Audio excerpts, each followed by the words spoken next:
The gavel had not yet fallen, but the lie was already choking the air out of the Abilene stockyards like smoke from a prairie fire. Virginia Sutton stood at the center of the holding pen, her leather-bound brand registry pressed against her chest like a shield, her dark eyes sweeping across the faces of 40 men who had never once in their lives expected a woman to stand between them and their money. The Kansas sun hammered down on the wooden rail fences of the 1882 cattle market, and every single rancher, drover, and buyer within 50 yards had gone very, very quiet. "I am telling you," boomed Hector Crane, his voice a bludgeon wrapped in expensive wool, "that these 400 head belong to the rocking sea. Every animal in this pen carries my iron." He spread his thick arms wide, gesturing at the cattle behind him with the easy confidence of a man who had never once been wrong in public, or at least had never once been forced to admit it. He was not a man who inspired doubt. He was a man who inspired silence. Virginia did not give him silence. "No," she said, and her voice did not waver. It was not loud, it did not need to be. "They do not." The word landed like a stone dropped into a still well, and every ripple it sent outward was visible on the faces of the men around her. Theodore Hayes, standing just beyond the fence rail with his hat low and his arms folded, felt something he had not felt in a very long time.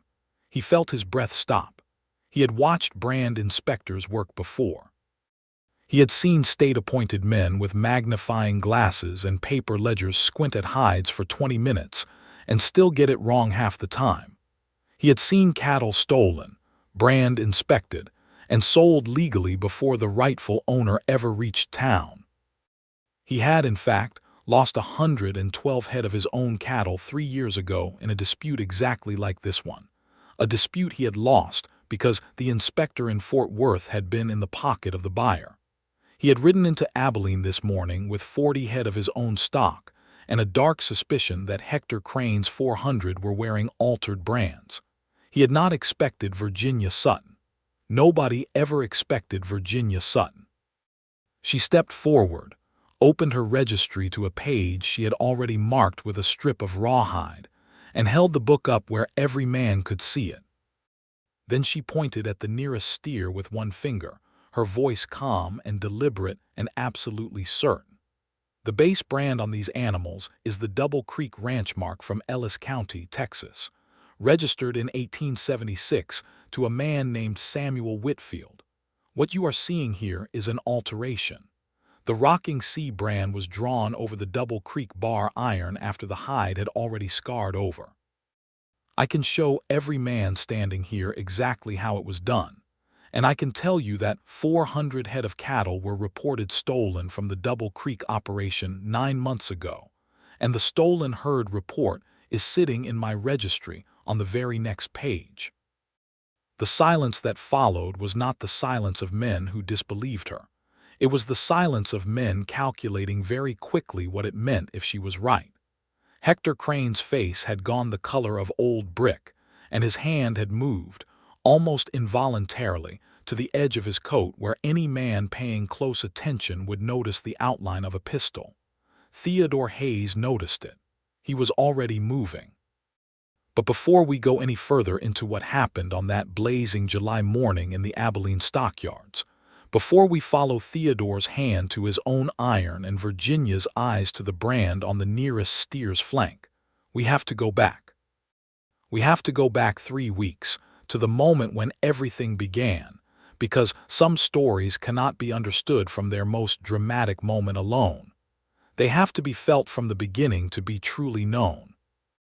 The beginning was a Tuesday in early July of 1882, when Virginia Sutton rode into Abilene, Kansas on a red roan mare named Clover, and tied the horse to the post outside the Livestock Commission office with the particular efficiency of someone who had done this identical thing in 14 different towns, and intended to do it in 14 more before she was finished. She was 28 years old.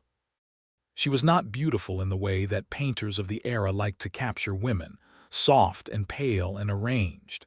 She was beautiful in the way that weather is beautiful, something elemental and precise that you watched with a kind of startled respect. Her dark hair was pinned under a wide-brimmed hat. Her riding coat was good leather, worn soft at the elbows. She carried a brand registry that she had started compiling herself at 22, a comprehensive cross-referenced ledger of every registered cattle brand in Kansas, Texas, Colorado, and the Indian Territory, supplemented by her own meticulous notes, sketches, and observations drawn from 6 years of field work that most men twice her age had never bothered to do. She had been appointed brand inspector for the Kansas Livestock Commission in 1880, the first woman to hold the title in the state's history, a fact that had scandalized roughly half the cattle industry and been quietly celebrated by the other half, who had grown tired of losing their animals to sophisticated theft operations that the previous male inspectors had consistently failed to detect. Virginia detected everything. She had grown up on her father's small cattle operation near Wichita, the third of 5 children, and the only one who had followed her father Hugh Sutton into the pasture every morning instead of into the farmhouse. By the time she was 12, she could read a brand the way other children read words. By 16, she understood the mathematics of branding alteration well enough to spot a doctored mark at 50 paces. By 20, she was keeping her father's brand registry and corresponding with the Kansas Livestock Commission on his behalf, because Hugh Sutton's hands had been ruined by a rope accident, and he could no longer write. It was the commission secretary, a careful man named Mr. Leonard Fitch, who had first suggested that Virginia might be suited for official work. Her letters, he told her father, were more thorough and more accurate than anything the commission's own staff produced. Hugh Sutton had agreed, and Virginia had taken the position with the kind of quiet determination that made no room for the objections that came at her from every direction, because they did come. She had heard every version of the argument against her. She had been told that cattle pens were no place for a lady. She had been told that ranchers would not respect her authority. She had been told that she was too young, too small, too female, and too inexperienced for the work. She had responded to each of these arguments in the same way, by doing the work better than anyone else had ever done it, and keeping a private ledger of every man who had underestimated her, which was a long ledger, and which she found occasionally useful. She had not yet had occasion to include Theodore Hayes in that ledger. She had not yet met Theodore Hayes. He appeared in Abilene on the same Tuesday she did, which was not a coincidence in the way that nothing in a cattle town during market season is a coincidence.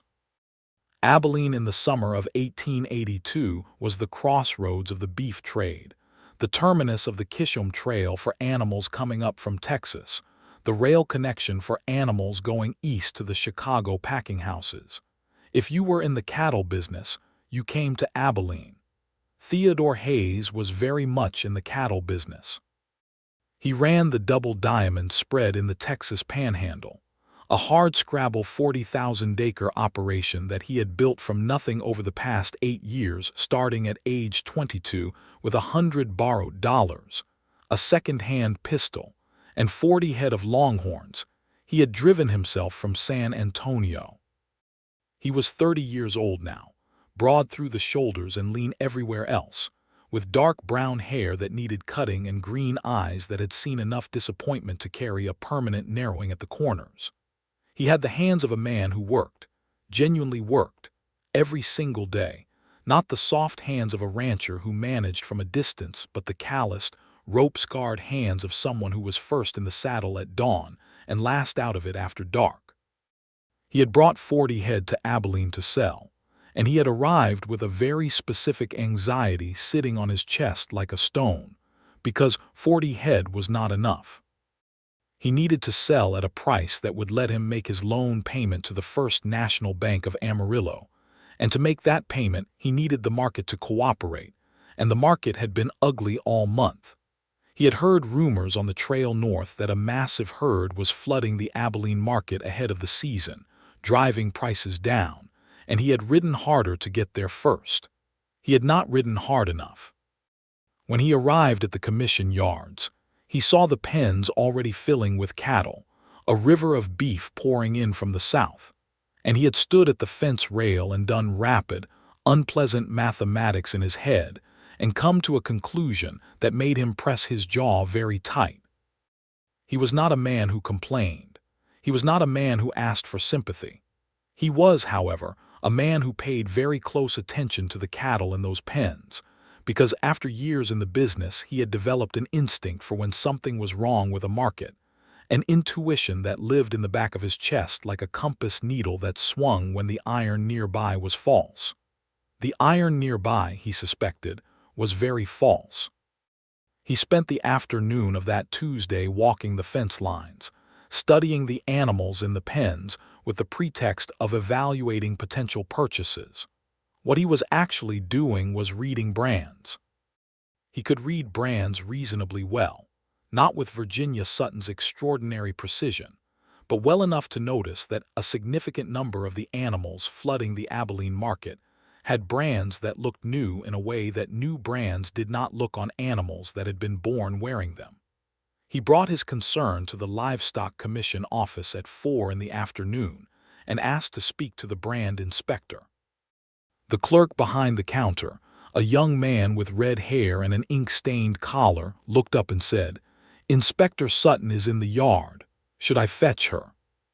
Theodore had paused at the word her, and the pause had been involuntary and brief, but it was there, and it was the kind of pause that Virginia, had she seen it, would have noted in her mental ledger. She came into the office a few minutes later, pulling off her riding gloves and tucking them into her coat pocket, and she looked at him with dark, direct eyes that assessed him the way she assessed everything, quickly, thoroughly, and without particular sentiment. "Mr. Hayes," she said because the clerk had given her his name, "you have a concern about the stock in the yards."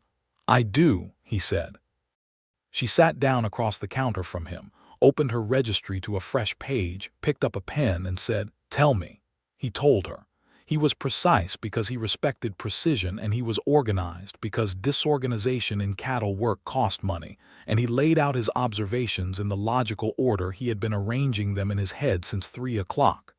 As he spoke, she wrote. She did not interrupt him. She did not express skepticism. She asked 2 questions, both of them highly specific, one about the particular pen number where he had noticed the most suspicious marks, and one about the direction from which the large herd had arrived on the trail. When he had finished, she closed the registry, placed her pen down, and said, "I noticed the same thing at 11 this morning. I have been building a case for 2 days. He looked at her. "You've been here 2 days. "I arrived Sunday," she said. "There is a report of a large stolen herd out of Ellis County, Texas. The animals are described as mostly red and roan longhorns with some mixed Mexican stock. The brand was the Double Creek, a bar with 2 curved lines above it, registered in 1876. The owner is a man named Samuel Whitfield, and 400 of his animals went missing in October of last year.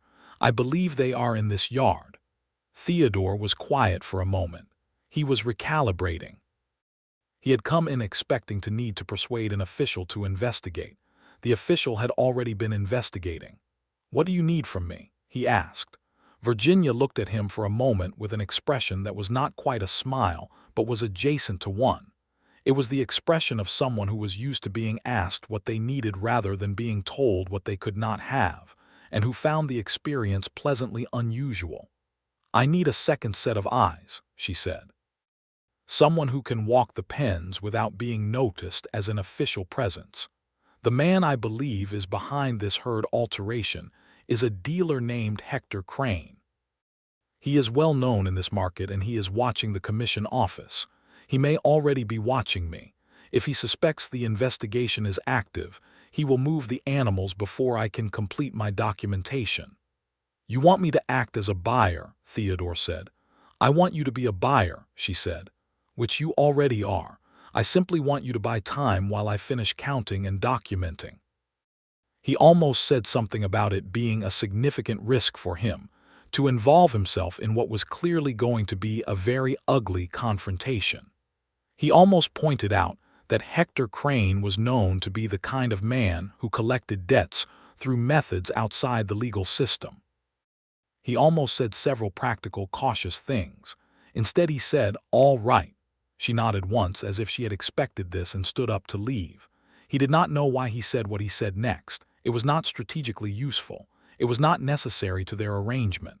But something about the way she moved, so certain, so organized, so entirely undistracted by the opinion of the room, made him say it before he could stop himself. "You're very good at this," he said. She paused at the door and looked back at him over her shoulder, and there was something in her expression that was complicated, as if she were deciding whether to receive the compliment the way it was intended or to deflect it the way she had learned to deflect most things said to her by men in professional contexts. She received it. "Yes," she said, "I am." And then she was gone, and Theodore stood in the empty commission office for a moment with a feeling he could not immediately name, something warm and slightly off balance, like stepping onto solid ground after a long time on a ship. Over the next 2 weeks, they worked in tandem without ever formally agreeing to it, which was perhaps the most honest kind of partnership. Theodore moved through the stockyards every day, talking to drovers and dealers and buyers the way any rancher from the panhandle might, easy and unhurried, asking about prices and bloodlines and trail conditions. He was good at this kind of talk. He had grown up in it. He knew how to let a conversation wander in the direction he needed it to go without appearing to steer it, and he learned a great deal about Hector Crane's operation over those 2 weeks.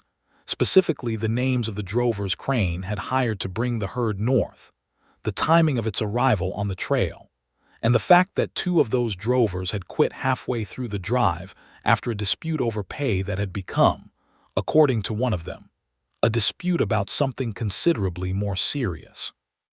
He passed everything he learned to Virginia each evening. They met at the edge of the commission yard at 5 o'clock, ostensibly so that he could check on his own animals in Pen 14, actually so that she could absorb his information and cross-reference it against her growing documentation. She was always there first. She was always ready, registry open, pen in hand, the particular focused attention that he was beginning to recognize as her natural resting state. He noticed other things about her during those 2 weeks. He noticed that she drank her coffee black and consumed it in large quantities throughout the day. He noticed that she could calculate a figure in her head faster than most men could write it down. He noticed that she had an almost physical reaction to injustice, a stillness that came over her that was quieter than anger and more dangerous, as if she were a spring being compressed. He noticed that when she laughed, which was not frequent but not rare either, it was sudden and genuine, and lit up her whole face in a way that made everything around her seem briefly incidental. He noticed that he was noticing all of this, and he kept that fact in a quiet place in the back of his mind, where he had put other important things that he did not yet know what to do with. Virginia, for her part, noticed Theodore Hayes with something approaching reluctance. She was not in the habit of noticing men as anything other than professional variables, either helpful or obstructive, trustworthy or suspect, efficient or incompetent. It was a habit she had developed deliberately, because the alternative was to exist in a profession dominated by men, while simultaneously being aware of all the ways in which she was perceived through a lens that had nothing to do with her professional competence, and that awareness was not useful to her work.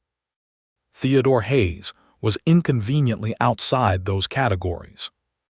He was helpful, trustworthy, and efficient, but he was also something else, something that she found herself thinking about between the moments when she was thinking about the investigation. He listened to her, not in the polite, waiting for your turn way that most men in her professional life listened, where the words reached their ears but not their consideration, but in the way of someone genuinely incorporating new information and allowing it to change their understanding. When she explained something, he asked the next logical question rather than the question he had already prepared. When she was right, he acknowledged it immediately. When she was working, he did not interrupt. She found this remarkable. She found it more remarkable than she wanted to. She also noticed the way he looked at the cattle, which was tender and knowledgeable in the particular way of someone who actually cared about the animals as animals, and not only as dollars. She noticed that he greeted the hands who worked the yard by name, every single one of them, including the Mexican drovers and the black cowboys who worked the pens and who were, in the yard's informal social hierarchy, considered invisible by most of the white ranchers and dealers. Theodore Hayes did not treat anyone as invisible. She noted all of this, and then she wrote in her brand registry, which was the appropriate thing to do. It was on the 11th day that things moved faster than she had planned.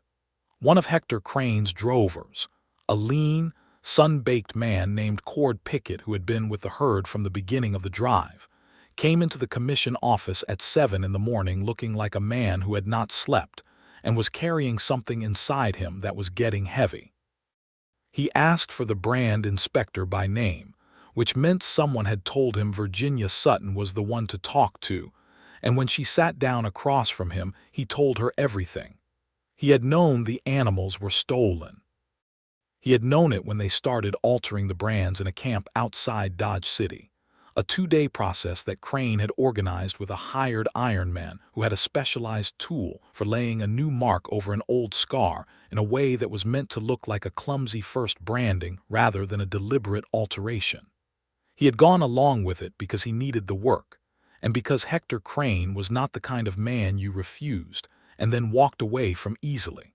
But something had changed his mind. There was a man, Cord Pickett said, followed the herd up from Texas.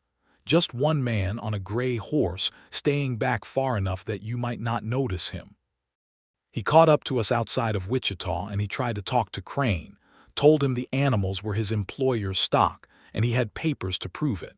Crane had 3 men take him off his horse and tell him very clearly that his employer had no business this far north, and that the next man who showed up claiming these animals was going to become a problem that got solved permanently.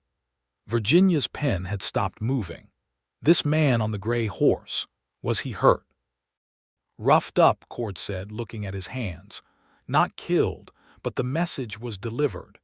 And you knew the owner of these animals has been searching for them, Virginia said, and her voice was very level. I knew, Cord said. He looked up at her. That's why I'm here. Virginia sat with this for a moment, then she said, Mr. Pickett, I need you to give me a written account of everything you just told me, signed with your name, and I need you to be prepared to say it in front of the commission. Can you do that? He could. He did. It took 45 minutes, and Virginia wrote every word precisely and read it back to him, and he signed it. And then she told him to stay in Abilene, to go nowhere near Hector Crane, and to find a room at the Drover's Rest Hotel and stay in it until the market hearing in 3 days. Then she went to find Theodore. She found him at the water trough outside Pen 14, filling his canteen, and she walked toward him with a pace that he read correctly because he was already putting the canteen down and coming to meet her halfway. We have a witness, she said. Something shifted in his expression, from the chronic low-level vigilance he had been carrying for 11 days to something sharper, more focused. When? He said. The hearing is in 3 days. Crane has already committed to bringing his animals to the general sale. He will not move them before then because moving them now would be suspicious, and he does not yet know that I have what I have.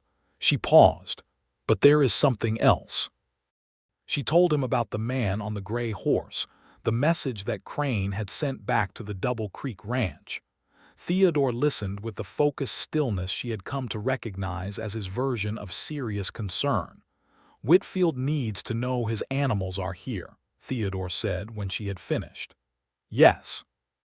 I have already sent a telegram to the Livestock Commission office in Ellis County, asking them to contact the Double Creek Ranch and relay that the animals have been located and that the Abilene hearing is in 3 days. She paused again. There is a question of whether Whitfield or his representative can arrive in time, and if they cannot. The legal case is considerably stronger if the original owner is present to provide identification, but I have my documentation. The brand alteration analysis, the registry records, the witness account. I believe it is sufficient regardless." "You believe," Theodore said. "I know," she corrected herself quietly. "But I prefer to have every possible piece of evidence in place. It is a characteristic of mine." "A good characteristic," he said. She looked at him. He looked back. For a moment the stockyard around them, with its noise and its smell and its constant churning movement, seemed to recede, and there was a particular quality to the silence between them that neither of them acknowledged aloud. "There is another problem," Virginia said, returning to business, because she was disciplined and the situation required it. "Hector Crane has been asking around about me. One of the commission clerks told me this morning that Crane came into the office yesterday evening after hours and was asking questions about my appointment, my authority, specifically whether a woman's official findings could be overridden by the market committee." Theodore's jaw tightened. "Can they?" "The market committee has the authority to appoint a second inspector to review a disputed finding," Virginia said. "But they cannot simply override me without cause, and any second inspector they call would need to examine the same animals and reach a different conclusion, which they will not be able to do because I am correct." She said this with a calm certainty that was not arrogance. It was something more fundamental than arrogance. It was the bedrock confidence of someone who had done the work so thoroughly that doubt was simply not available to them. Theodore looked at her for a long moment, and what he felt was something he could not have fully articulated, a compound thing made of admiration and respect, and something warmer and more personal underneath both. He had met confident people before. He had met brilliant people, occasionally. He had never met someone in whom those qualities existed so cleanly alongside an integrity that seemed to operate at the cellular level, that was so deeply part of how she was made that it could not be separated from her even in theory. "What do you need from me for the next 3 days?" he said. "Continue what you are doing," she said. And she paused, seemed to weigh something, then continued. "If Crane makes a move to have the animals removed from the yard before the hearing, I need someone to know immediately. I will be in the commission office most of tomorrow evening completing my documentation. The yards are unwatched after 9 o'clock. "I'll watch them," he said. She looked at him with that complicated expression again, the one that was deciding whether to receive something straightforwardly or protect itself from it. "You do not have to do that," she said. "It is not your obligation." "No," he agreed. "But those animals might belong to a man named Whitfield, and they spent 9 months in the possession of someone who had no right to them. The least I can do is make sure they spend the next 3 nights in the right place."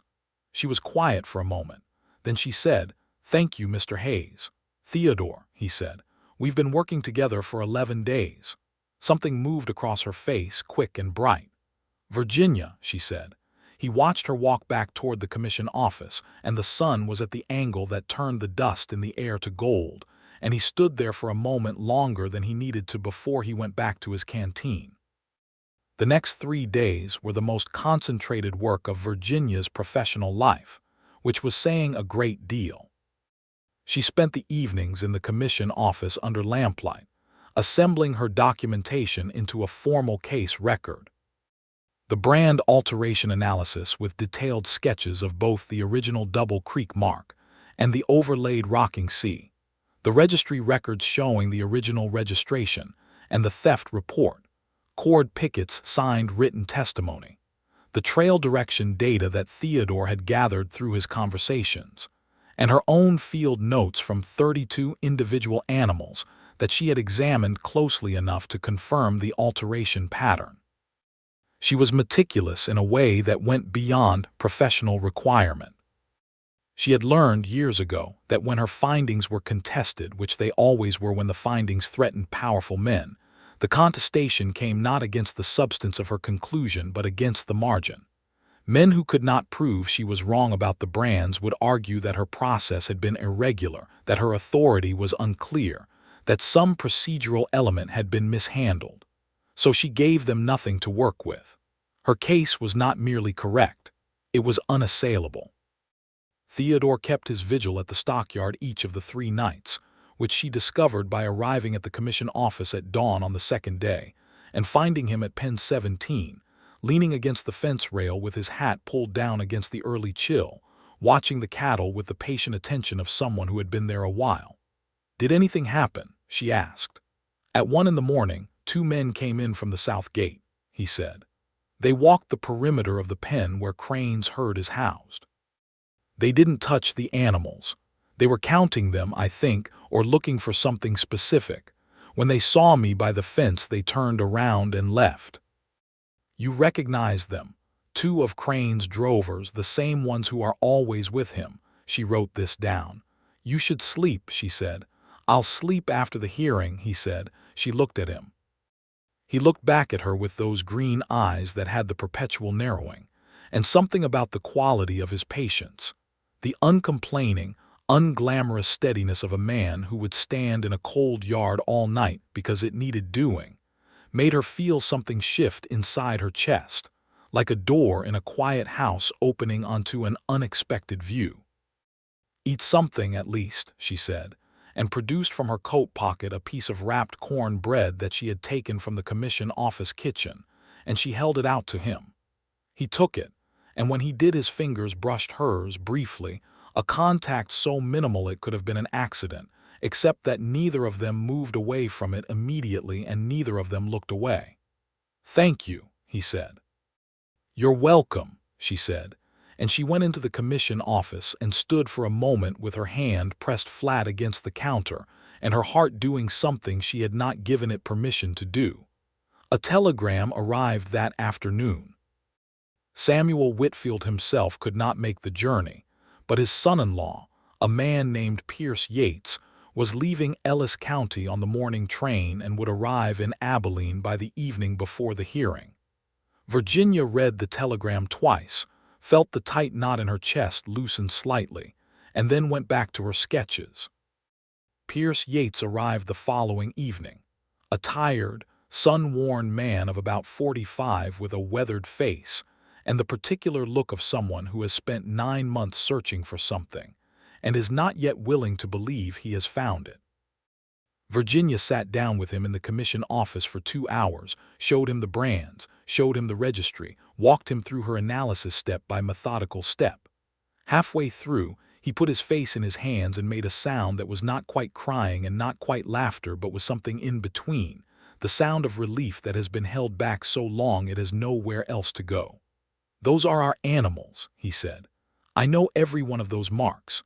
We put them on ourselves." "I know," Virginia said quietly. "And tomorrow morning, Mr. Yates, I am going to stand in front of the market committee and every rancher and dealer in Abilene, and I am going to prove it." That night, Virginia sat alone in the commission office long after Mr. Yates had gone to his hotel and the lamps in the yard had burned down to cinders. She was not working. Her documentation was complete. Everything that could be prepared had been prepared. She sat with her registry open in her lap and felt, for the first time in the 2 weeks of this investigation, the weight of what tomorrow meant, not only for Samuel Whitfield and his family, not only for the legal record, but for herself. She had worked hard her entire adult life to build an authority that was fragile in ways that male authority was not. Every time she was right, her record grew. Every time she was questioned, she had to prove herself again from the beginning, as if the previous proof had expired. Tomorrow was going to be a public confrontation with a powerful, ruthless man in front of an audience that was not necessarily disposed to believe her, and she was going to have to be not just correct but incontrovertibly, publicly, irrefutably correct. She was not afraid of that challenge, but she felt it. The knock at the door came at 10 o'clock, and she knew before she opened it that it was Theodore.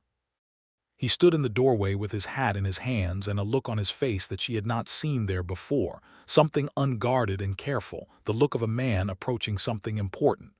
"I saw the light," he said. "I thought you might still be working."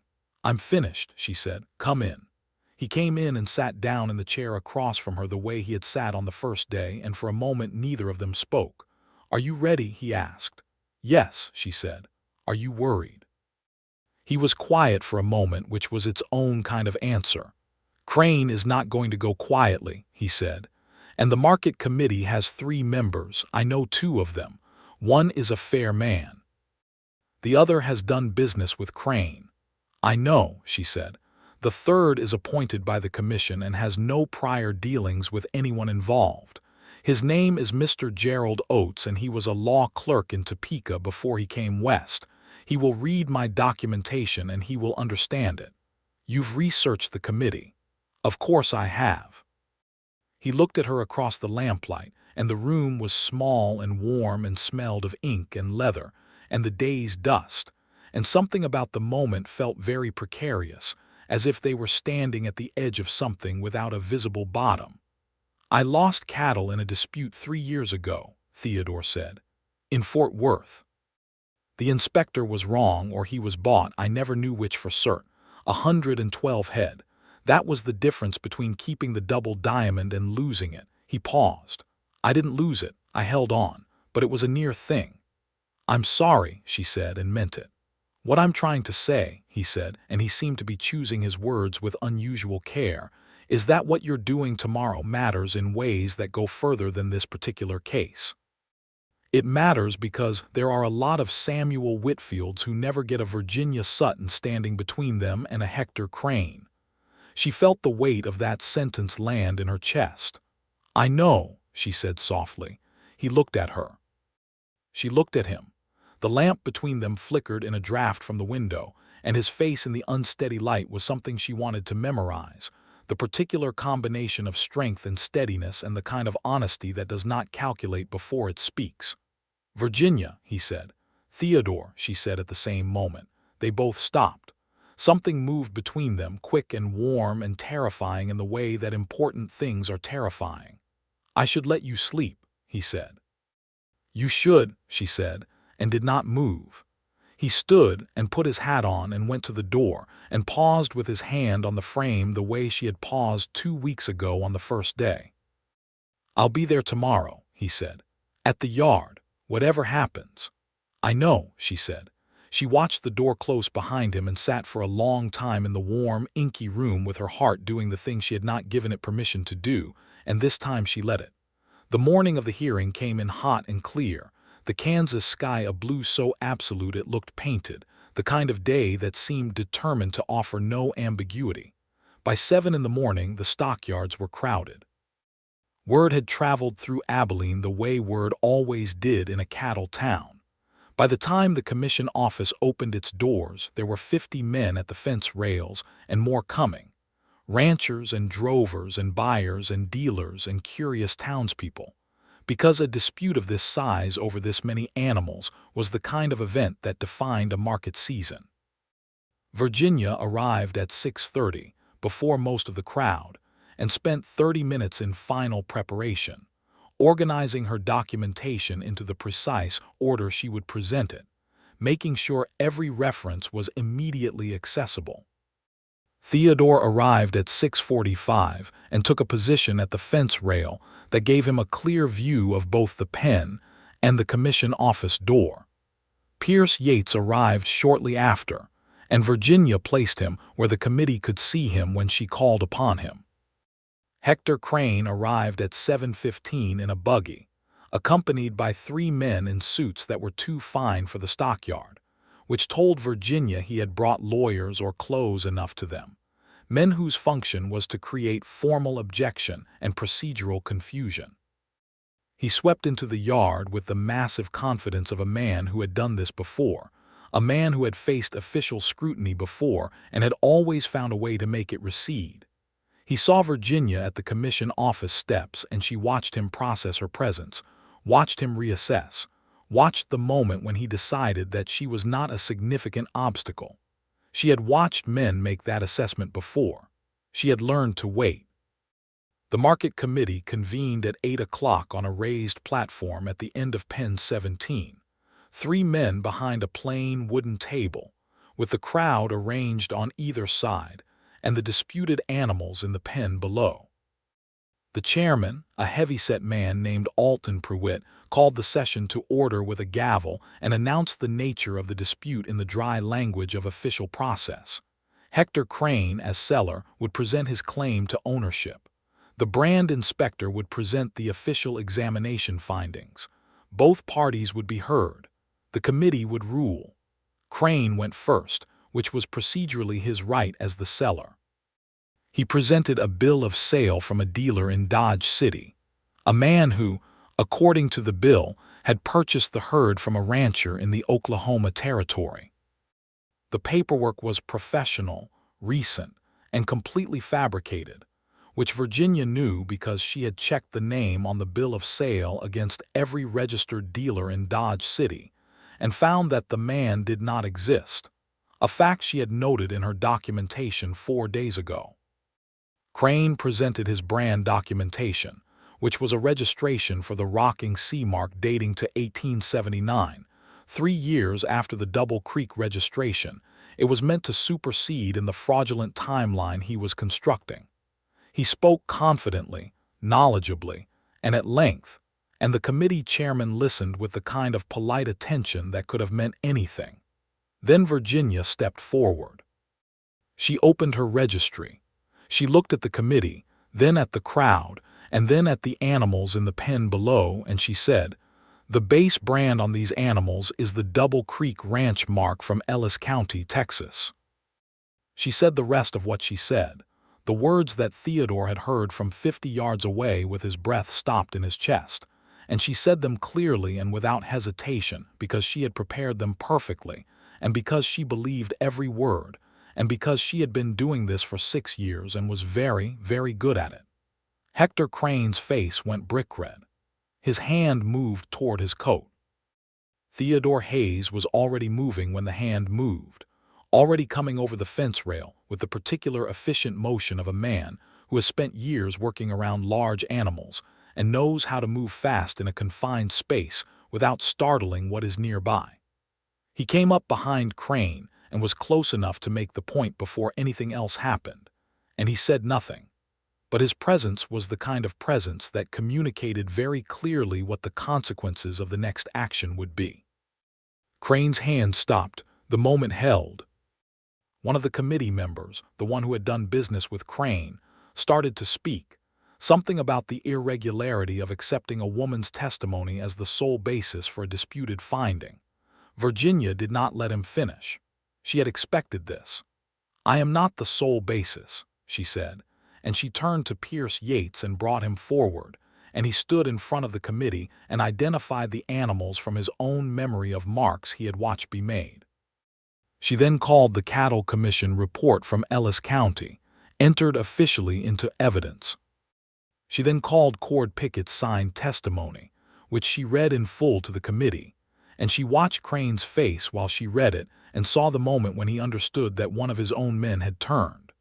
She then laid out her brand alteration analysis, sketch by sketch, step by logical step, demonstrating with reference to the anatomical structure of old scarring versus new application precisely what had been done to each mark and in what sequence. She explained the metallurgical properties of the tool that had been used, which she had identified by the particular edge pattern it left in the hide.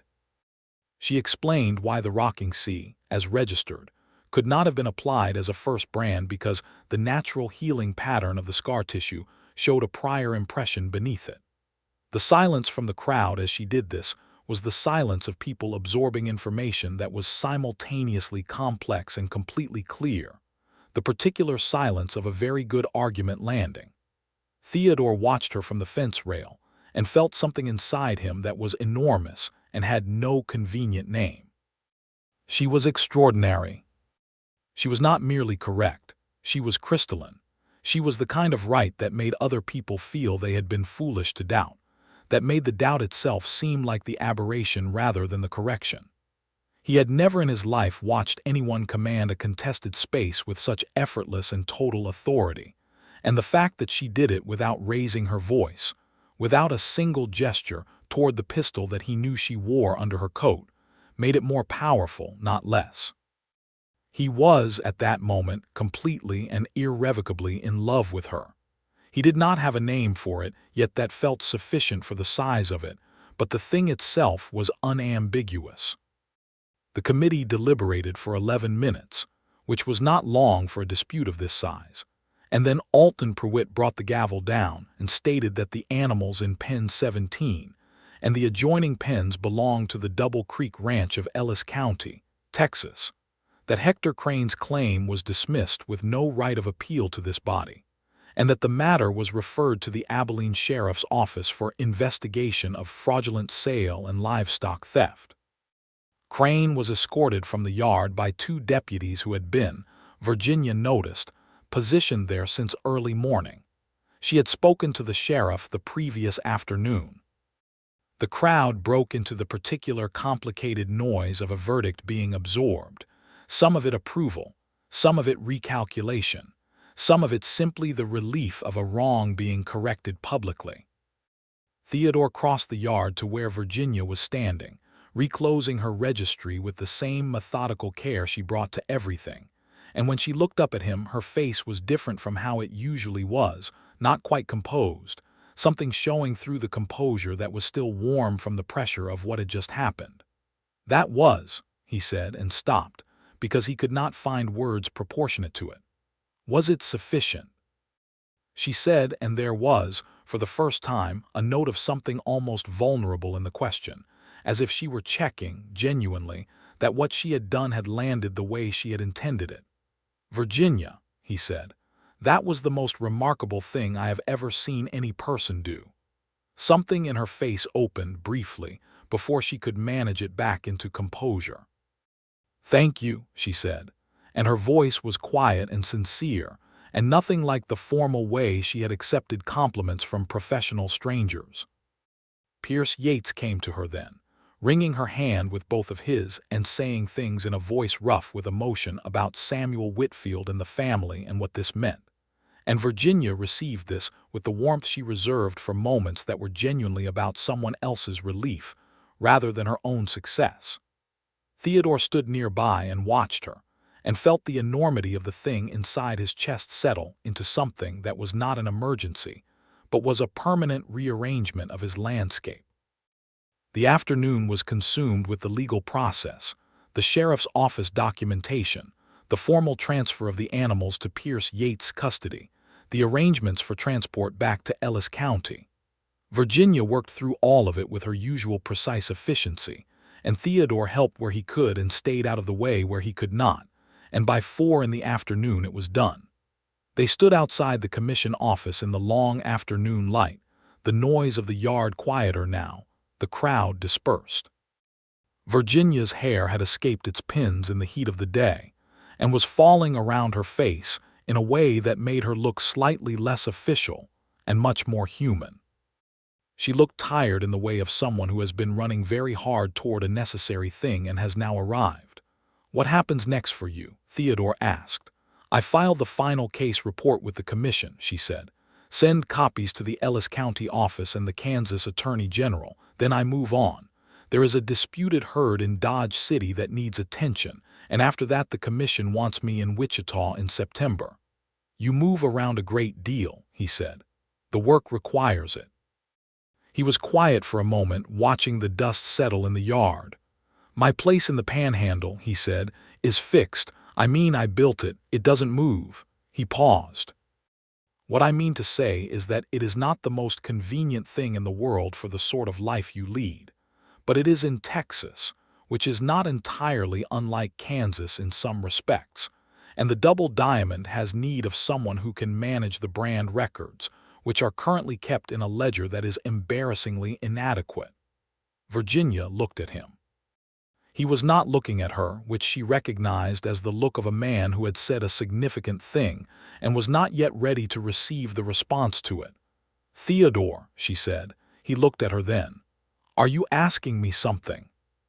He turned fully toward her, and there was nothing guarded in his expression, nothing tactical or cautious, just the bare honest thing that had been building for 2 weeks in yards and offices and evening light. "I'm asking several things," he said, But the most important one is whether you would consider," he started again. "I am not asking you to stop doing what you do. I am not asking you to choose between what you are and something easier. What I'm saying is that I think you are the most extraordinary person I have met in my life, and I would like very much to keep meeting you. And I realize that is not a straightforward proposition, given the nature of both our lives." She looked at him for a long moment. The afternoon light was doing what it does in Kansas in the summer, going golden and enormous, making everything look simultaneously temporary and permanent. "It is not a straightforward proposition," she agreed, "but I have not had a great deal of use for straightforward propositions." Something that might have been a smile started at one corner of his mouth. "Is that a yes to something?" "It is a yes to continued conversation," she said, and then, more softly, "and to seeing what the conversation becomes." He reached out and took her hand, which was not a small gesture in a public stockyard in 1882, and she let him hold it, which was not a small thing for her to allow. "Continued conversation," he said. "Continued conversation," she confirmed. He was still holding her hand when Pierce Yates came out of the commission office to say his farewells, and the older man looked at the two of them with the perceptive kindness of someone who has been married for a long time and recognizes the early signs of the condition. He shook Virginia's hand warmly, then shook Theodore's, and he said to Virginia, "If you are ever in Ellis County, Miss Sutton, Samuel Whitfield would very much like to thank you personally, as would his wife, as would, I suspect, the entire family." "I would like that very much," Virginia said. He left. They stood together in the yard as the sun moved westward, and eventually they walked to the small restaurant 2 streets over and ate a proper meal for the first time in what felt like days. And they talked, not about the case, which was closed, but about everything else. About Theodore's childhood in the eastern part of Texas, the son of a carpenter who had understood cattle the way his father understood wood. About Virginia's family in Wichita, her father's hands, the way the smell of a branding fire had been the smell of home to her for as long as she could remember. About what the Panhandle looked like in the early spring when the grass came back. About what the route to Dodge City looked like on a clear September morning. They talked until the restaurant owner politely indicated that he would like to close, and then they walked back through the quiet evening streets of Abilene in the year 1882, and when they reached the corner where their paths diverged, Theodore held her hand one more time and looked at her with those green eyes that held everything in them. "The Dodge City situation," he said. "When are you leaving?" "Saturday morning." "I'm leaving Friday with my stock," he said. "But the Double Diamond is between here and the Panhandle." This was not geographically accurate and they both knew it, but the intent behind it was clear. "Is it?" she said. "It is a very large property," he said, "quite extended. In multiple directions." "I see," she said, and the almost smile was back, full this time, the one that made everything around her briefly incidental. "Well, perhaps our paths will cross between Abilene and Dodge City." "I would be willing to arrange that," he said. She laughed, sudden and genuine, and it was the best sound the street had heard all day. She reached up and very briefly touched his jaw with her fingertips, just for a moment, just enough to be real. "Good night, Theodore," she said. "Good night, Virginia," he said. She walked down the street, and he watched her until she turned the corner, and then he stood in the Abilene night with his heart completely rearranged, and his future looking very different from how it had looked this morning. The weeks that followed were what the letters were for. They wrote to each other the way people in the 1882 American West wrote letters, necessarily, because the mail service was the primary means of keeping alive a connection across the enormous distances that separated two people with separate lives in separate places. Theodore's letters were careful and a little formal at the beginning, with the particular carefulness of a man not accustomed to committing his interior life to paper. They became less careful quickly. Virginia's letters were precise and clear and periodically astonishing, because she wrote the way she thought, and the way she thought was extraordinary. She described the Dodge City dispute, which was less dramatic than Abilene but involved a set of brand alterations she found particularly clever in their construction, and she described the technical details with the particular enthusiasm she brought to anything that presented a genuine intellectual challenge. She also described the sunset over the Arkansas River from the edge of town, and the way the prairie grass moved in the September wind, and a particular horse she had seen tied outside the grain store that had reminded her of the color of his eyes. He read that last line 4 times. His letters told her about the double diamond, about the work of it, about the particular quality of the panhandle autumn when the light went flat and golden over the flat land, and the cattle moved at dusk against a sky the color of new rust. He told her about his foreman, a Cherokee man named Ben Crow who had worked the double diamond since the beginning, and who was the best hand Theodore had ever known. He told her about the improvements he was making to the main house, which had been functional and nothing more for the past 8 years, and which he was now, for reasons he acknowledged without quite naming, finding it worthwhile to make into something better. She wrote back that she had been offered a new appointment by the Kansas Livestock Commission, a supervisory role that would require her to train and oversee a team of inspectors rather than doing only field work herself. She was considering it. It would mean fewer trips. It would mean a more fixed base of operations.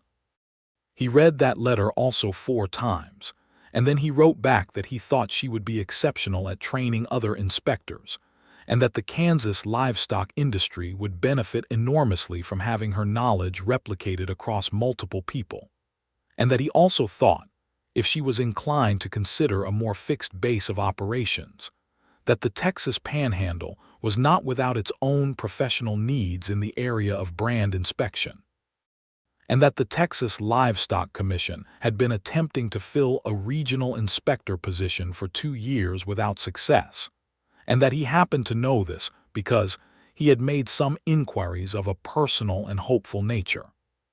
She wrote back, "Theodore Hayes, are you arranging my professional life?" He wrote back, "Virginia Sutton, I'm attempting to arrange my own. You happen to be essential to it." She was in Wichita when she received that letter, and she sat in the rooming house parlor with it open on her knee for a long time, feeling the particular joy that is also slightly terrifying because it is too large to be casual about. She wrote back, "I think we should discuss this in person." He was at the Double Diamond in December when her letter arrived, and he held it in his hands in the cold morning air of the Panhandle, and felt the particular joy that is also slightly terrifying, and decided that it was the finest feeling available to a person in this world. He rode to Wichita. It took him 3 days in December weather that was not designed for riding, and he arrived with cold reddened cheeks and the particular single-minded look of a man who has ridden 3 days through winter and is not interested in discussing anything except the one thing he came to discuss. She met him at the door of the rooming house and looked at him for a moment, at the cold in his face and the determination in his eyes and the 3 days of riding in every line of him. "You rode here," she said. "I did," he said. "In December. It was the fastest option," he said. She looked at him for another moment, and then she stepped back and let him in out of the cold and put coffee in his hands and let him thaw for 15 minutes before she sat down across from him at the parlor table and said, "What did you want to discuss in person?" "You know what," he said. "I'd like to hear you say it," she said, and there was the slight glint in her dark eyes that meant she was enjoying this. He looked at her across the table in the warm rooming house parlor in December 1882, and he said, "Virginia, I am in love with you. I have been in love with you since July, and I suspect I will be in love with you for a very long time. I would like very much to marry you, if you would have me, and I would like to find a way to build a life that works for both of us, which I believe we are both intelligent enough to do. And I want to be very clear that I am not asking you to be less than what you are. I am asking you to be exactly what you are with me." The parlor was very quiet. Outside the window, the December wind moved through the bare trees on the street. Virginia looked at him. She had spent 6 years building something strong and self-sufficient inside herself, something that could withstand the weight of being underestimated and dismissed, and having to prove itself over and over again. She had built it not because she wanted to be alone, but because the alternative was to need something that might not be there when she reached for it, and that was a vulnerability she had not been willing to carry. Theodore Hayes was the first person who had never required her to be anything other than what she was. He had seen her at her most capable and been moved by it rather than threatened. He had worked beside her without needing to lead. He had ridden 3 days in winter to sit across a table and look at her with eyes that contained no reservation whatsoever. She reached across the table and took his hand. "Yes," she said, "I will marry you." The smile that broke across his face was something she had not seen there before, unguarded and complete, the smile of a man who has been carrying a very large hope and has just been told it is real.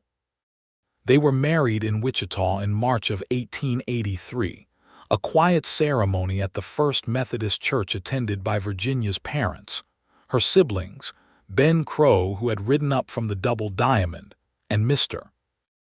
Leonard Fitch from the Livestock Commission, who had known Virginia since she was writing letters for her father, and who wept steadily from beginning to end of the ceremony, and maintained afterward that he was merely having an allergic reaction to the spring flowers. Virginia wore a dress her mother had made from deep blue wool, which suited her considerably better than the traditional white would have, and she carried a small bunch of early wildflowers rather than a formal bouquet, and she said her vows with the direct certainty she brought to everything she believed to be true. Theodore said his with a voice that was rougher than he intended, and a steadiness in his green eyes that was everything he intended. They rode south together to the Double Diamond, Virginia on Clover and Theodore on his bay gelding, and they took 3 days for a journey that could have been done in 2 because the weather was perfect, and the prairie was just beginning to green, and neither of them was in any hurry to arrive at a destination they would be sharing for the rest of their lives. On the second evening, they camped on the bank of a creek in northern Oklahoma Territory, building a fire against the spring chill, and Virginia sat with her knees drawn up and her coffee in her hands and looked at the fire and felt something she had not felt since she was very young, a specific kind of peace that comes from being exactly where you are supposed to be. "Tell me more about the house," she said. He told her. He had added a second room that spring, and repaired the roof over the main room, and built a proper kitchen with a wood stove. He had put up shelves along the main room wall because he had known for some time that whoever shared his house was going to need shelves for books and ledgers. He had not said this to her in the letters, wanting to show her rather than tell her, and the telling of it now in the firelight made her look at him with an expression that was so warm it made him feel the cold could not reach him even on the open Oklahoma plain in March. "You built shelves," she said. "They're good shelves," he said seriously. "Ben helped. He is better at shelves than I am." She laughed, and it was the sound he had been carrying in his memory since July in Abilene, the sudden genuine laugh that made everything around her briefly incidental. The Double Diamond was everything he had described and better. It was hardscrabble and beautiful in the way that the Panhandle is those things, a landscape of enormous sky and flat grass, and the kind of silence that has character to it. The main house was small but solid, and the shelves were indeed good shelves, 3 of them along the west wall, empty and waiting. Virginia filled them inside a week. She found her footing in the life of the Double Diamond with the same methodical efficiency she brought to brand inspection, learning the land and the animals and the rhythms of the operation with an attention that earned the respect of the hands even before they fully trusted her, and the trust came quickly after. Ben Crow, who was reserved with newcomers by long habit and necessity, said at the end of her second week that she had a good eye for cattle and a better memory than most men he had worked with, which was, Theodore explained to her later, the highest compliment Ben had given any person in his 6 years at the Double Diamond. She also negotiated a regional inspector position with the Texas Livestock Commission, which was approved in May and which gave her the professional work she needed without requiring the constant travel of her Kansas years. She built a team over the following year, training 4 field inspectors across the Panhandle region, passing on the detailed methodology she had spent 6 years perfecting, building an infrastructure that would protect Texas ranchers from the kind of theft that had devastated the Whitfield family and had, 3 years earlier, nearly destroyed the Double Diamond.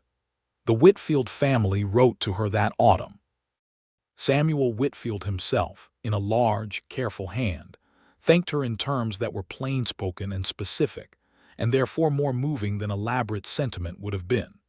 His daughter sent a separately enclosed letter that described the recovery of the herd and the effect it had had on the family, and ended with the sentence, "My father says you are the finest brand inspector in the state of Texas or Kansas, and my father is not a man who exaggerates."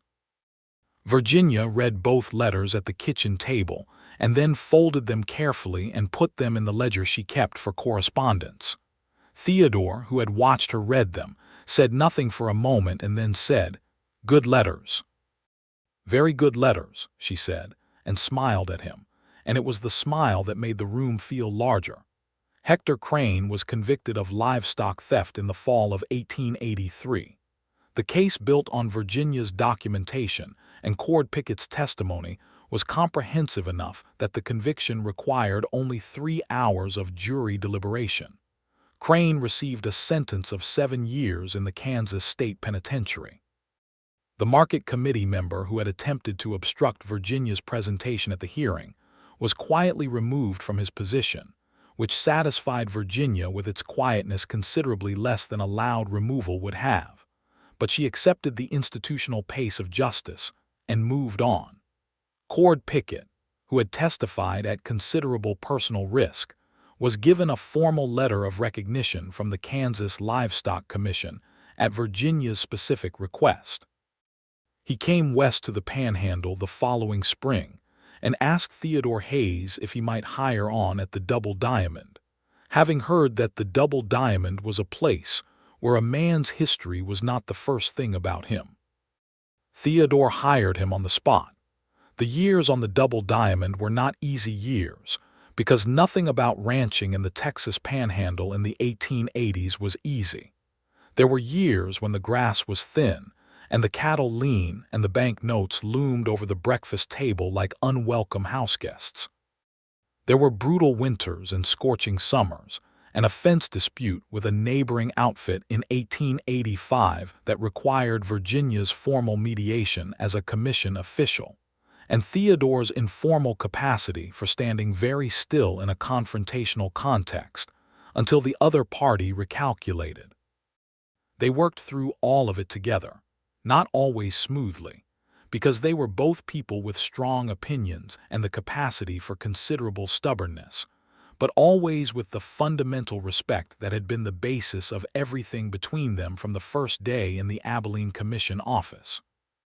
Their son was born in April of 1884, a large and vocal boy they named Hugh, after Virginia's father, who came down from Wichita with his damaged hands and his enormous pride to hold his first grandchild, and to tell Theodore Hayes, with the directness of a man who had never been particularly concerned with formality, that he was glad his daughter had found someone worth finding. Theodore received this assessment with the solemnity it deserved, and said that he felt the same way about his daughter, which Hugh Sutton understood entirely. Hugh Hayes grew up knowing brands the way his mother did, which was to say that he knew them the way most children know words, naturally and early, and as a fundamental part of understanding the world. By the time he was 4, he could distinguish the Double Diamond mark from any other mark in the district. By 6, he was sitting at the kitchen table while Virginia worked on her registry, asking questions about what each mark represented and where it came from, and Virginia answered every question with the same thoroughness she brought to everything. A daughter, Abilene, came in 1886. She had Theodore's green eyes and Virginia's precise way of noticing everything, and she would grow up to be, though no one knew this yet in 1886, a woman of considerable capability herself, which was perhaps not surprising given her parentage. Virginia published, in 1887, a formal manual for brand inspection methodology through the Texas Livestock Commission Press, a 50-page document that became the standard reference for cattle brand inspection across the Southern Plains states and was still being consulted by inspectors 2 decades later. She wrote it the way she did everything, thoroughly, clearly, and with the particular conviction of someone who had spent years doing the work and knew exactly what mattered. Theodore told her when he read the finished copy that it was the clearest professional document he had ever encountered, and that anyone who read it would know immediately that it had been written by someone who understood the work from the inside out. She told him she was glad he approved, in the slightly formal tone she still sometimes used when she was feeling something large and did not quite want it to show. He saw it anyway. He always saw it. By 1888, the Double Diamond had grown from its original 40,000 acres to a 60,000-acre operation, not dramatically but solidly, through careful management and the particular advantage of having 2 people running it who between them had both the field knowledge and the administrative intelligence to make good decisions consistently. Ben Crow had been promoted to full partnership in the operation, which was formalized in a document that Virginia prepared and which Theodore signed with the satisfaction of someone doing a right thing in a formal way. The town of Abilene had changed by then. The Kishom Trail was moving west as the railroads expanded, and the great cattle drives of the earlier decade were giving way to something more complicated and more permanent. But Virginia still went north in the summers occasionally, when cases required her official presence, and she always stopped at the stockyards and looked at the pen where 400 stolen cattle had stood in the July heat of 1882. And she thought about the particular way events arrange themselves sometimes, how an injustice and an investigation and a man with dark brown hair who paid attention had all arrived at the same place on the same morning. She did not tell Theodore about this private ritual for 2 years. When she finally did, on a warm September evening on the porch of the Double Diamond house, sitting together after Hugh and Abilene had been put to bed and the stars were doing what panhandle stars do, which is to appear in such numbers that they seem impossible, he was quiet for a moment. Then he said, "I think about that morning too." "What part of it?" she asked. "All of it," he said, "but specifically the moment when you said no. Just that one word, and you meant it the way I have never heard anyone mean a single word." She turned her head to look at him in the starlight. "Were you impressed or frightened?" "Both," he said immediately. And then immediately, deeply, irrevocably impressed. She laughed. He put his arm around her and she leaned against him, and the night was warm and full of stars and the distant sounds of the cattle in the south pasture, and it was the kind of moment that does not photograph or describe because its texture is entirely interior, felt rather than seen. "I was afraid that morning," she said, which she had not said to anyone, including him. "I know," he said. "You did it anyway." "That is the definition of courage, I believe," she said. "Yes," he said, "but knowing you were afraid makes it more, not less, because you did it afraid." She was quiet for a moment, feeling the warmth of him beside her and the enormous sky above her and the solidity of the life they had built in this place. "I was afraid of more than the hearing," she said carefully. He waited. "I was afraid of this," she said, "of needing something, of it mattering what you thought of me. I had worked very hard for a long time not to need anything that another person held." He was quiet for a moment, and when he spoke his voice was very gentle. "And now?" She looked up at the stars for a moment. "Now I think I was confusing needing with vulnerability," she said. "As if they were the same thing. They are not the same thing. Needing you does not make me less. It makes me more." Theodore Hayes, who had grown up the son of a carpenter in eastern Texas and had built an empire of grass and sky and cattle out of 100 borrowed dollars, and who had ridden 3 days through December to sit at a parlor table and say the true thing, held his wife in the September starlight and felt the full, enormous weight of his good fortune. "Virginia," he said. "Theodore," she said. "I love you," he said. "I know," she said. "I love you too." The years continued as years do, each one different from the last, and each one carrying its own weight and its own brightness. Hugh grew tall and serious, with his mother's precise mind and his father's capacity for endurance. Abilene grew quick and independent, with both her parents' stubbornness and all of their intelligence, and she was impossible to manage in the best possible way.